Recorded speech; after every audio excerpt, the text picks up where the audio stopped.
Hello, gamers. Who's ready for some more modern action? This time we've got Simic Eldrazi versus Golgari Yawgmoth. And we've featured basically like one Yawgmoth video a month. Sometimes we'll get two sprinkled in there.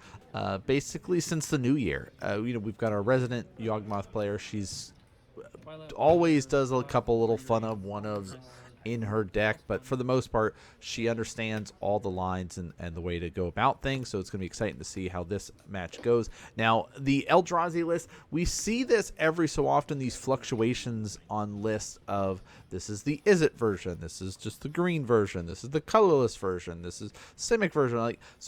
A lot of players are still experimenting within the Eldrazi sphere, so it's really cool and really exciting to see how players are making an archetype their own. So that's, one of the cool things to be able to see in here. And I know the camera is slightly cut off at the top. One of these days I'm gonna get some painter's tape and paint it and put it on the table to help us know. But part of the problem is whenever I set, our camera setup is not a permanent setup.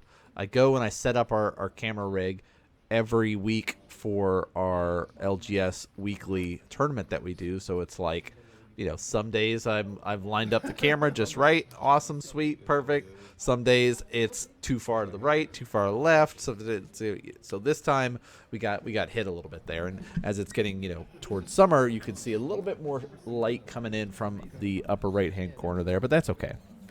That happens. We're still able to keep track of stuff, and plus all the cards are popping up on screen for you all to be able to enjoy. So hope you guys have been enjoying our content as we are grinding out, continuing with the content creation game over here, bringing you all the fun, exciting modern action, because we've had a lot of people leaving comments and letting us know what their LGS is like, telling us it's just full on the most hardcore.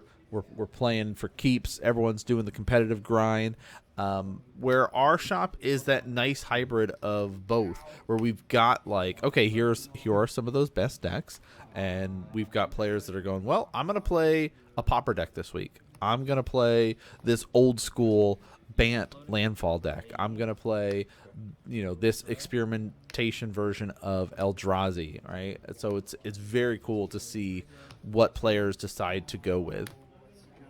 Now we're seeing our Yawgmoth player basically start to flood the board. This is a really kind of key thing that you're going to be seeing from a lot of players if they've got the right hands for it, where they're just sort of setting up at this point. It looks like a lot is happening because, Grist is putting a lot of insects out. This makes things very difficult to fight against if you're a creature-based deck. Grist is very annoying, but we're going to be getting at least the exile effect going off, as well as creating a spawn here.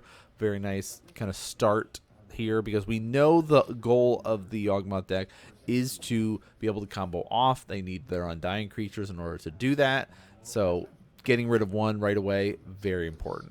We're going to go for the Sowing Myco spawn. Looks like we are getting hurt with the lands here. This is I like this line here that we're going to see. This comes from knowing your deck and knowing the specific lands. So our player is going to be, of course, doesn't have the mana to be able to do the kicking and stuff like that, but they are able to sit here, do the look, check. Okay, we need access to blue mana and stuff like that, so let's set ourselves up. We're going to go for the fetch land here. Fetch right away. Go to 18. Or do we change it? Yeah, we're going to do that. We had that debate about, do we go for a different land here? It's... What is the benefit of doing this over something else? Well, players talk about it all the time about, that quote-unquote thinning your deck, that sort of deal, right? This is just sort of one of those ways to kind of help set yourselves up and go, yeah, I don't really need the lands. I need just, one... That little bit of percentage boost to help me draw into more live draws over lands. I ran into these issues at our most recent weekly that we had. I played a match with my control deck, and I ran out of fetchable sources. That's how long the game went on. It was a ton of fun. I had a blast being able to play it, but it was like we're in grind mode right now, and I have fetched all of my fetches, and still have fetch lands in my deck with no sources to be able to find with it. But that is not the case here in this match, as we've got Yawgmoth hitting the table, Grist continuing to make insects, and now it's a lot of fuel to be able to sacrifice.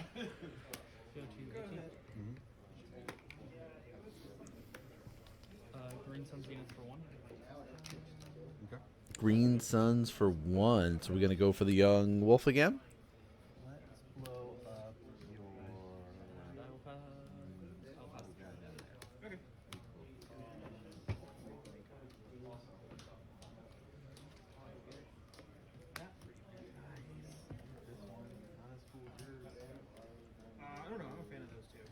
All right, so the 3/3 can do some blocking against the insects. We can clear the path and get rid of it at least, like with Yawgmoth sacrificing and, you know, putting -1 counters on things. We also have a little bit of kind of go wide setup here that we're sort of building towards. Utopian Sprawl helps give access to blue.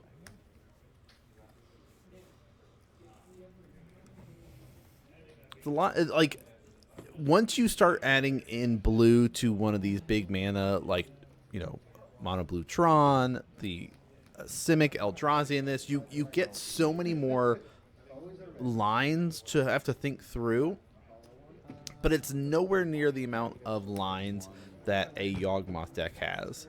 Stock Up is a pretty sweet card. We see this every so often, and there are very few decks that are loving being able to use this. You know, I've been seeing some, of course, these Simic Eldrazi. There's been like the Mono Blue Tron list. There's been the Valakut list, like Scapeshift stuff. So like Stock Up is see and play in Modern, not to the extent of like other cards. I mean, it's MVP in Standard, you know, other than the, of course, prowess decks that are running wild in every format right now with the Steel Cutter.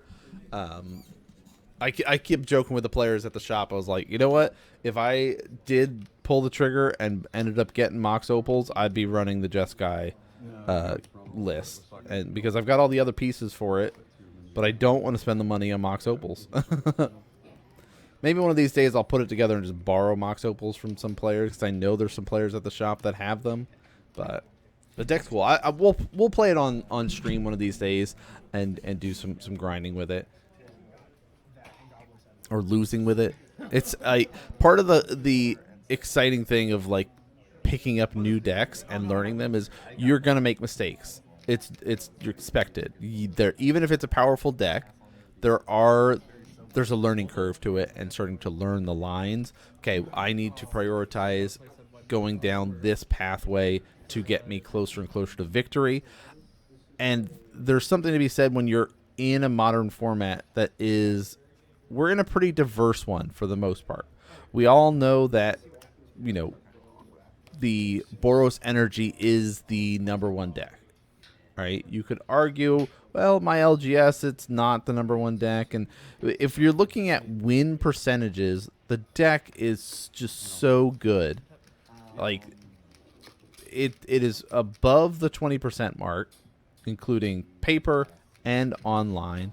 Like, it's just too good to ignore. A lot of people have talked about it. I've talked about it. There is going to be something that will get hit with the ban for Boros Energy. It's not going to be for another, 6 months before we get the next ban list. So Boros Energy is here to stay for a while. I don't mind seeing I don't mind if you go with the Oscillate Pride. And maybe trying to keep the deck alive.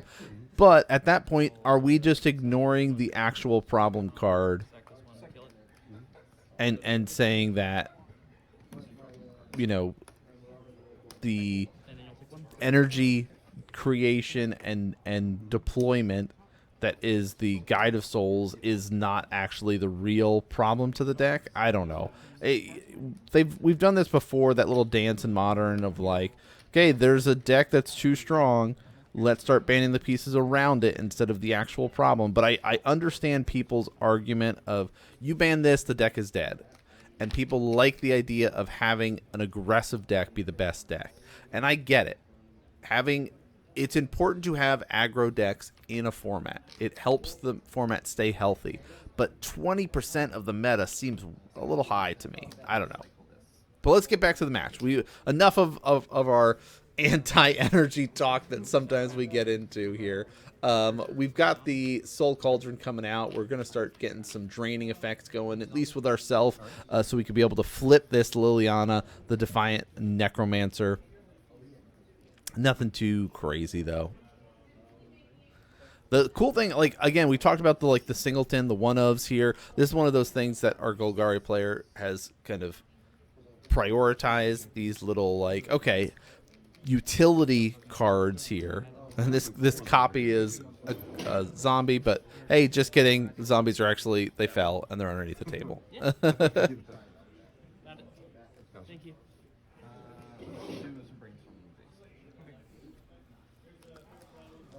All right, so one of the things we talked about is the utility cards. Because of the minus ability, we could be able to start getting cards back from our graveyard.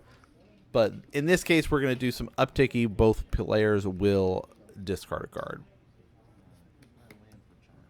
Exile Ghost from my own graveyard. Sure. Counter on Yawgmoth. Okay. Plus 1 Yawgmoth. Make it insect. All right, Yawgmoth, of course, will become a grist here, so we do an upticky. So we've got, of course, the counter, green counters representing loyalty, white counters representing our +1 counters. The benefit of having our colored dice here to help us out, keep track of everything going on.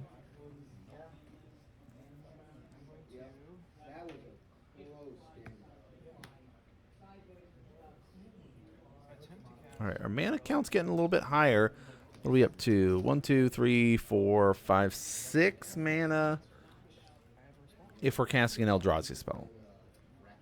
5 mana if we're not. Emrakul, Promised End did get discard off Lily. Not that we have like a reanimation stuff, but it's just one of those.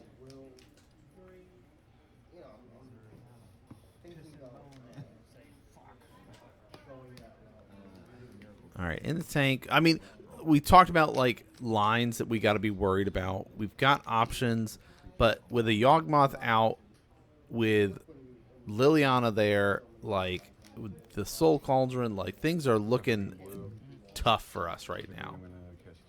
Another Utopian Sprawl, so we're just going to keep increasing.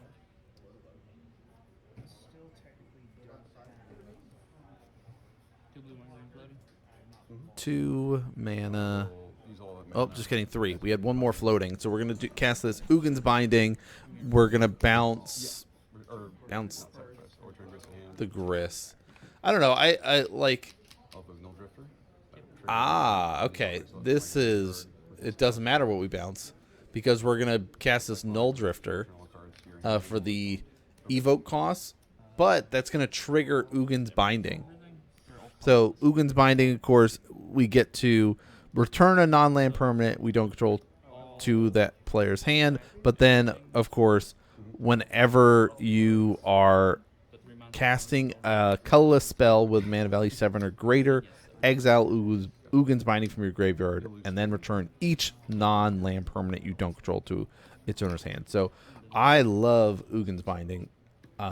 Been picking up a couple in case I go for like a mono blue Tron list, you know, especially with the new Ugin. Like, there's some really cool stuff to be testing out with the list. I think it's a lot of research. Your board was getting crazy, like. All right, so now we're in redeploy mode here as we're like coming back from a psych rift, essentially. Like, having everything get bounced is so annoying. Though it really didn't matter. I think the Yawg is the linchpin of this strategy. So getting that off the table as quickly as possible is a priority here. But what's the next deployment here? Soul Cauldron? Yeah. Fetching down. Green 7 Zenith. Ah, green for 1. Okay. So we're in setup mode. Our plan is to set up for next turn here. We'll probably get a Yawgmoth, and then we're gonna prepare ourselves for the hopeful combo off next turn.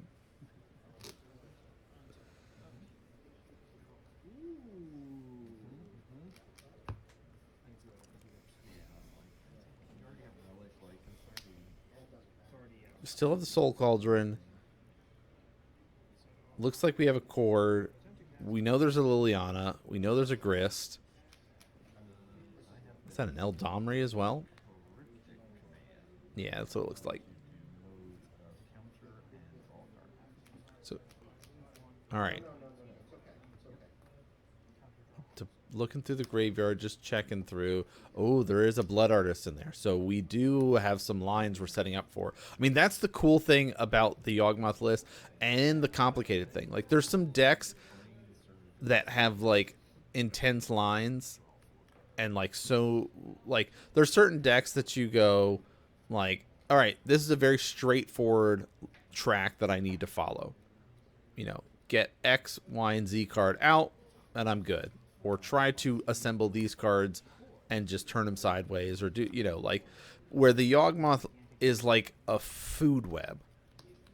So many different pieces are connected, so many different lines of how to assemble these different pieces.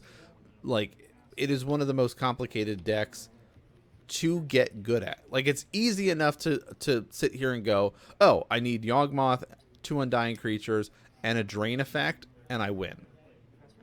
Right? I just keep sacking these, and then I'm good.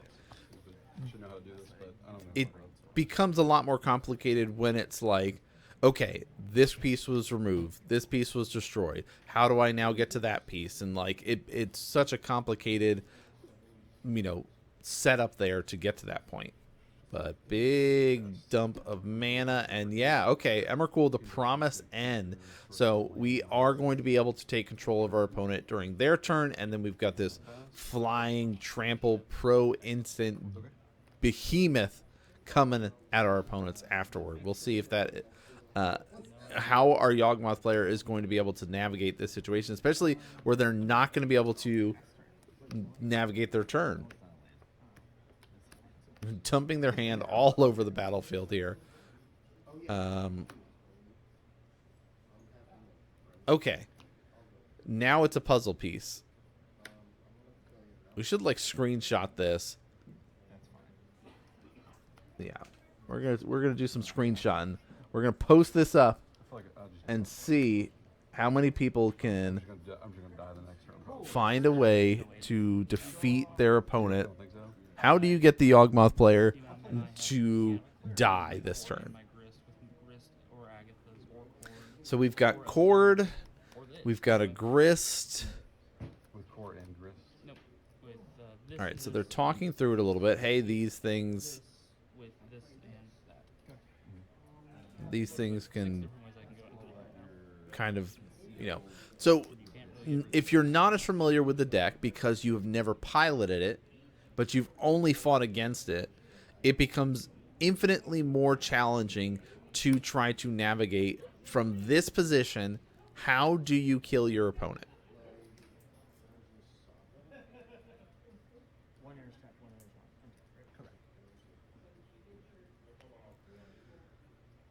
I like the idea of leading with a Grist. So there's a Yawgmoth and a Yawgmoth on the battlefield.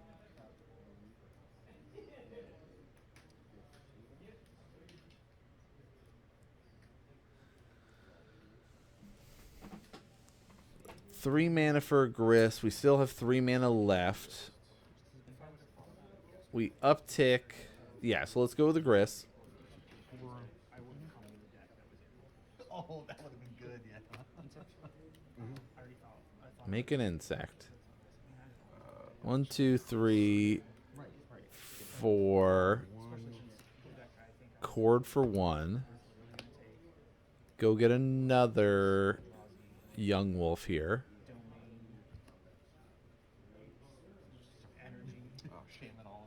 Oh, there's no more young wolves. Oh, okay. So this becomes even more of a challenge. If we courted for 2, we find Hapatra, and we're okay. But we only quarter for 1. Again, this is where it comes in. You need to know the deck and know the lines, but just assuming that's where we check the graveyard. Check graveyard, check exile. How many young wolves are there? What's, where are we at in this sort of situation? So the only 1-drop available. I mean, we can get a wall of roots here. You get a Delighted Halfling. 2 mana left. Yeah, I was hoping to get another young wolf and I would just kill you. If I got Hapatra, I think I could have killed you. Okay, so our player with the Eldrazi is currently saying, yeah, if I had a Patra, we're okay. Remind me with the big old demon. If he's on the stack, is he a creature? Yeah. Like, you're doing the impending? If I'm doing the impending, he is an enchantment. All right, so we go with the Delighted Halfling. He is an enchanted creature. Like, the option of a Soul Cauldron sounds appealing, but it's like our goal is to kill off. So 8 life. Yawgmoth. I'm going to pay 1 life. Pay a life. Sack the young wolf here. Sack this. Go to 7. Look to the back. Put on my Draw a card. Here. A land. We haven't played a land yet for turn. So that opens up another avenue. Looks like we put a -1 counter on Delighted. We don't have to put a counter on something. Like, it is a up to 1 target, so we don't have to. +1/+1 counter. You mean -1/-1 counter? Or, It says, yeah, I'll just kill hold on. We're going to sack this, put the minus on this. We got our Patra. We're good. Put a -1/+1 counter. Oh, we're I think our Simic player thinks that he has to put a counter on it. Life sack this to put a counter on that. Oh, no. Okay. So then this I mean, our goal is to clear up and kill off as much stuff as possible, but with Hapatra, we kill our opponent. Pay the... now it's too late. No, we've lost all the creatures. Oh, yeah. Counter creature. Right? So you would have to not have an insect happen? And not really. We're still fine.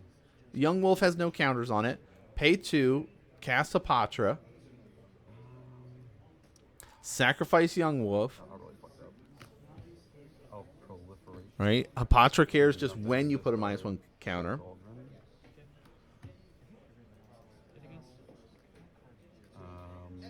So whenever Hapatra...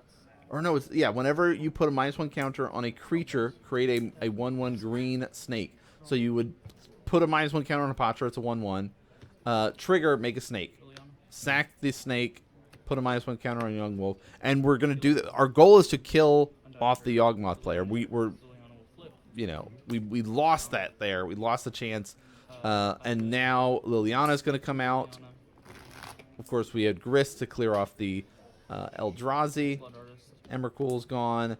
And now Liliana flips. Do a Blood Artist. Find Geralt's Messenger, kill you. Cord for 3. Get a Geralt's Messenger and kill you.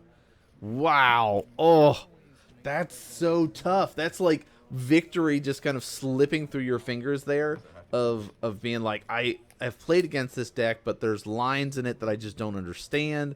You know, how do we get to the victory here? Especially if you're sitting here and in that debate mode and you're like, my opponent is not going to help me. They're not going to sit here and be like, oh, yeah, just play this, do this loop, and I'm dead. Like, I mean, I would do that because it's locals and it's weeklies, and my plan is to help improve everybody, right? That's why we do the recordings. That's why we talk through and do the commentary. I just want players to get better at Magic and enjoy the game and you know, fun, educational. That's the goal for it. But if your goal is to win, and, you know, get the store credit and get the bragging rights and just improve as a player. You know, trying to work through a puzzle is a really good way to improve and kind of level up your skills there. So a young wolf out. We've got an Uggin's Labyrinth. Do a little pokesy here for our young wolf. Rumble time. Yeah, Malevolent Rumble. Put a wolf into hand and say go with him.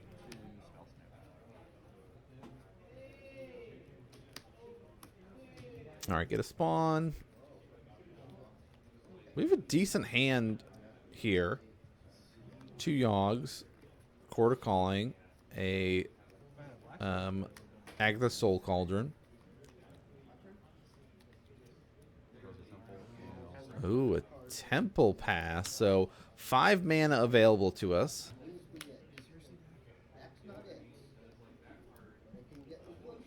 a young wolf. Another young wolf. Ooh, we're setting up for a big turn next time. Still have 1, 2, 3, 4, 5. Concord for 2. So nothing. Yeah, so if there's no attack. Yeah, there was no attack. So if you're fighting against a Yawg player and they don't attack and they keep their creatures on tap, you know there's a Court of Calling coming. So be prepared for whatever they're going to tutor for. So there's the fetch. But yeah, this is the Simic Eldrazi player is just like pass. Court of Calling for 2. Blood Artist. Hope to win next turn. Try to cast a Yawg and go. Yes. Because I have my Jeskai like energy pointing deck, and so I was like, I want to make another. Well, the reason why I asked that is you go into suppose just get a forest. I don't know. We're finding our land. Yeah, okay. We're finding our land first. Yeah, it is the Blood Artist. Okay. So yeah, this is the setup turn. Like once you're looking at the amount of mana available, like the 2-drop makes the most sense. You could do the Marionette Apprentice for as well, but like you know, Blood Artist perfect. We'll do that. And there we're gonna try to cast Yawgmoth, Thran, Physician. Let's try to win because we have again these are the 4 cards you need. Sacrifice a young wolf, put a -1 counter on nothing. It'll come back with the Undying. Sacrifice the other young wolf, and we're going to move that -1 counter onto the one that has the +1. Now it's basically reset. Every time we're sacking it, we're drawing a card. We would lose a life, but our opponent is going to, of course, lose a life every single time as we gain a life. Uggin's Binding is going to be the response to the cast, though. So we're going to bounce something here. And with the amount of mana we've got, you can kind of well, you should expect that more stuff is going to get bounced, right? Probably on the following turn we'll see the big cast here, but there we see Young Wolf gets bounced. We're going to draw a card, kill the spawn, move that, draw another card. Do some draining in the process. Basically just getting more options and more information, draw some cards. You know, that I think that's the biggest difference between players that are just picking up the Yawgmoth deck and players that have been playing for a while with it. They really lean into that life as a resource. Let's see how much information and how many options I can give myself through this specific line. All right. Breeding Pool coming out here. Fetching that up.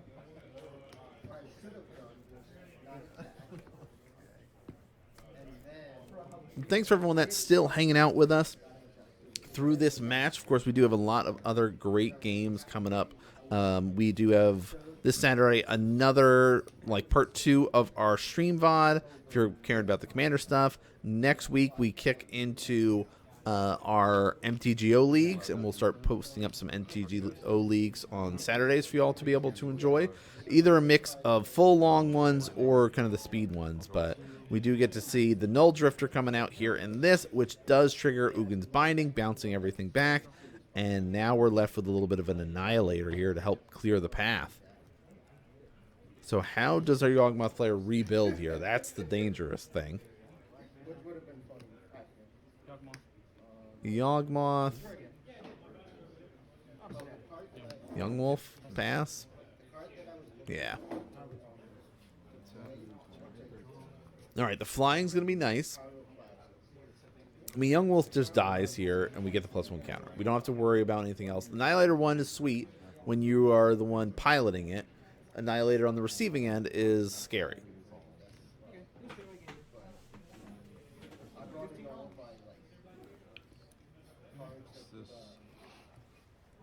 Devour of Destiny, exiling Yawg here. It's the safest thing. We know that Young Wolf will, you know, be sacked in response. So this is just like the clear path that we can set ourselves up for. And we get a Sanctum of Ugin trigger as well. I mean, this is basically just 7 drop dot deck, right?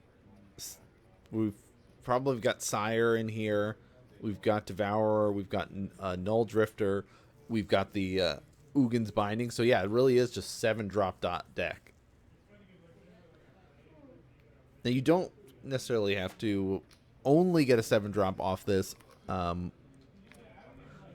Ugin's or Sanctum of Ugin.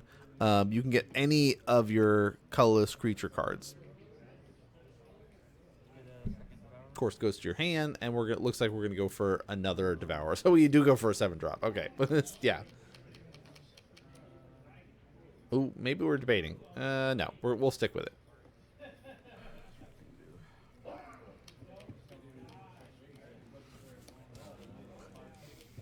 Big boy. You're the big boy. Uptick. Draw card.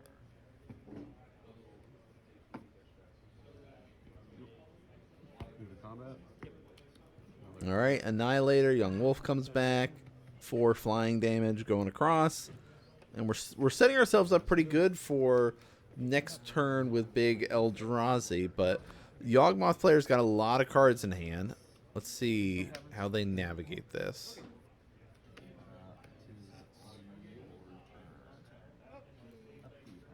Still have a Grist available.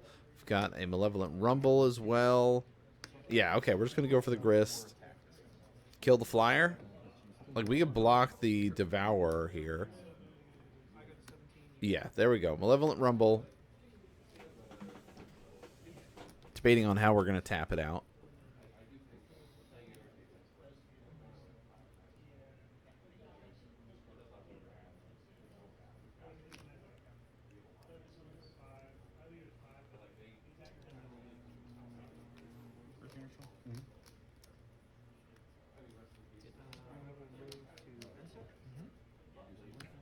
All right, Eldrazi spawn. Birthing Ritual we picked up from that pile. Another Young Wolf. Yeah, let's sack this spawn, kill off. I mean, we know there's another Devourer coming. We can't deal with the flying. We can't deal with the Annihilator the longer this game goes on, so killing that off makes the most sense. And okay, we don't go for the spawn. We actually go for another Young Wolf here. So if any of these Young Wolves die from this point on, they will not be coming back.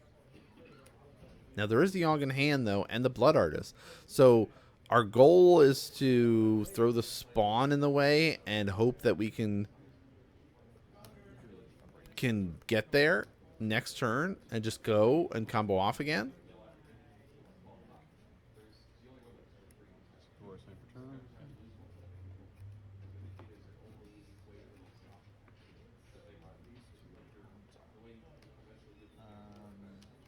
All right, so how does our Simic Eldrazi player get out of this position now? I mean, we moved combat, at least force a block or not.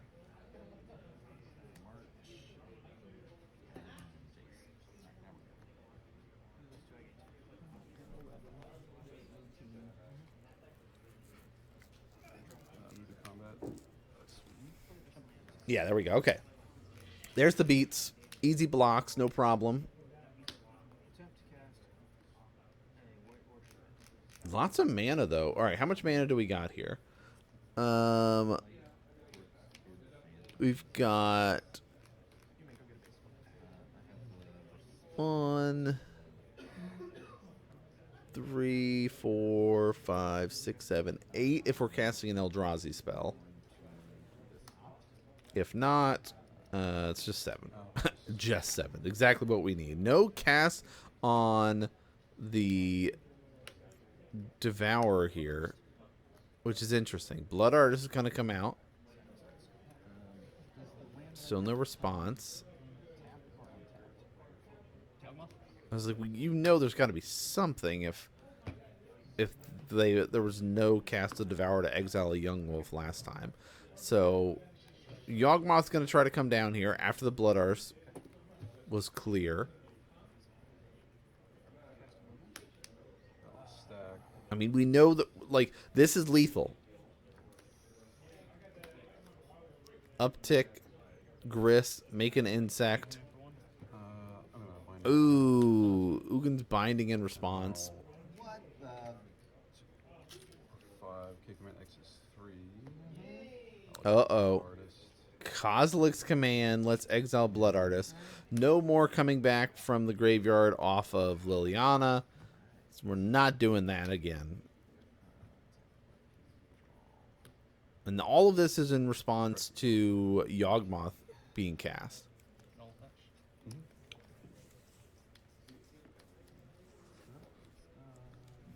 Yeah, I wanted to do it last turn, but this dickhead. Right? Causing problems. Oh. Here's a solitude. Draw. Yeah. We'll target that one. Card against you. All right, so we stop ourselves from dying here. Oh, another young wolf. Oh, yeah, because we bounced it. I was like, where'd that young wolf come from? So no win here. Make the insect. Got some blockers. Need another drain effect here to win. -3, return that to your hand. I will draw a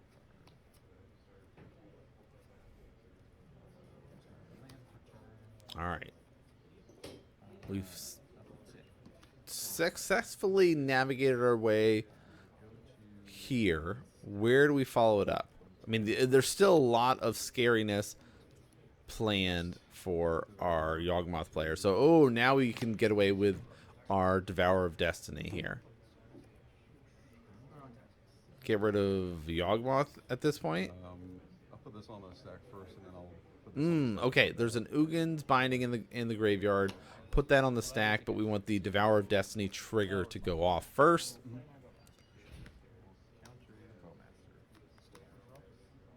Draw. Do some sacking and drawing. That's what we were talking about, is manipulating that +1 counter die between the two doggos here. Draw card 6.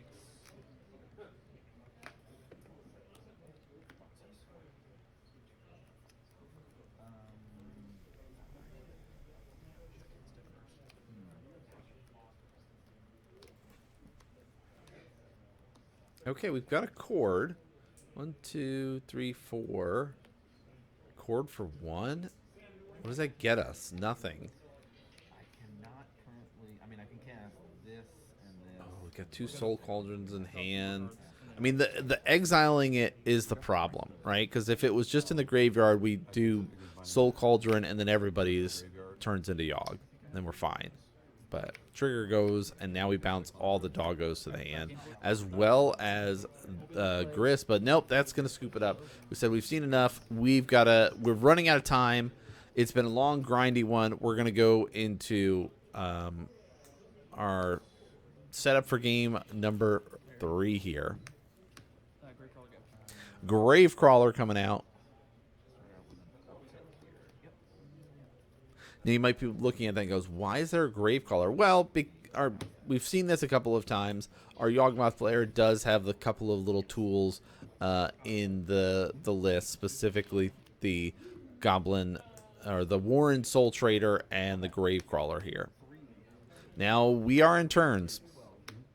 Now technically, if turns happen before the players have started the game, they don't actually start their match on the technicality stuff. But the match basically started, you know, players were ready. They had picked their hands. They were about to start the match. So, like, it wasn't like they were still shuffling at that point. They were already, like, in progress when time was called. So we see 2 lands, Devourer of Destiny, and our Sire here. Sweet art for it, too. Looks like we're going for the land choice here. It looks like moving that up to the front. So must have missed a land. There's also, looks like, a little bit of tools available to try to stop ourselves from dying. I mean, in this case, Gravecrawler, Warren Soul Trader, and Blood Artist is lethal, right? Those 3 things are all you need. Ooh, Green Sun Zenith. I thought it was Cord, but it was Green Sun Zenith. I saw it go right at the bottom there. So, Green Sun Zenith for 1.